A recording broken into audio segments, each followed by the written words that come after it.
If I was being a little bit facetious, bearing in mind I'm a Conservative supporter, I would say that it'd be great to have Rebecca Long-Bailey. Yeah, I don't think that is facetious. I think that is the problem, isn't it? If I'm being serious, though, and bearing in mind that I'm not really in favour of governments with huge majorities either, no. What this country needs is effective opposition. Yes. I was extremely impressed by Lisa Nandy on Mar the other day. She indicated, yes, she was coming from a middle left ground position, but also a desire to reach out and not just embrace ideas just that came from Labour, but that acknowledge the fact that there were good ideas that came from across the political spectrum. She is a sort of person who strikes me as someone who doesn't just speak in rhetoric, but actually thinks, listens, and then responds. That is the sort of person we need as a leader of the opposition. And yet we've just seen, and you mentioned you're a Conservative supporter, we've just seen your man deliver an absolutely epochal majority, a landslide victory, and he did exactly what you've just described, just empty, hollow slogans, meaningless rhetoric, and a desperate avoidance of scrutiny.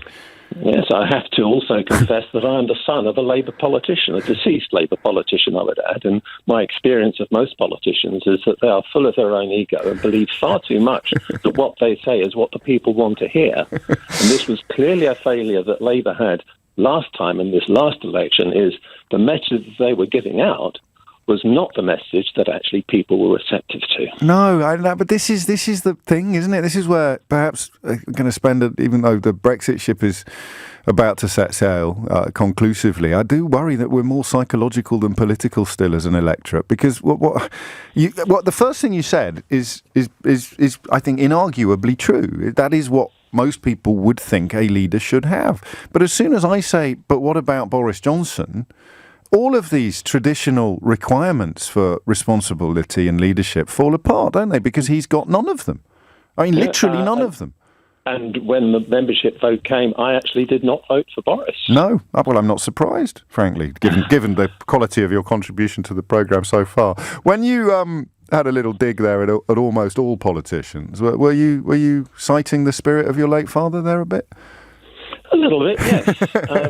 Just checking. But his epitaph when he died was known as Lord Angry. He was perpetually protesting about things and never actually putting forward positive ideas, which was such a contrast in the days when he was Nye Bevan's parliamentary private secretary. Good grief. Who was your father?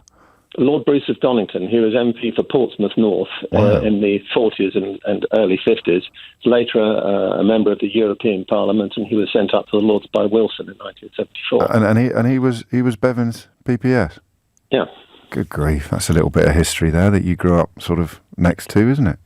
I did grow up in a political family, and I was a card-carrying Labour Party member until 2003.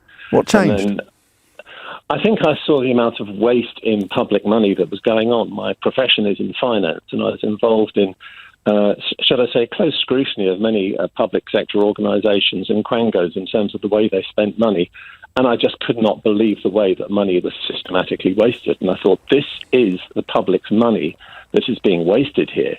If the ratepayers of this local authority or that local authority were to wander into their local council offices and see how their money was being wasted, they would go apoplectic.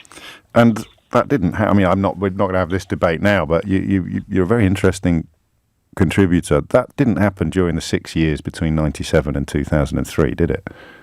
It was round about 2003 the penny actually finally dropped. Yes, but you're letting off that period from 79 to 87 probably had a little bit more to do with what you did. 79 to 97 probably had a little bit more to do with what you described in 97 to 2003, no? Oh, no, it was quite rampant then. Yes, I think they invented it, I suppose, is all that. Could anything ever tempt you back, Michael?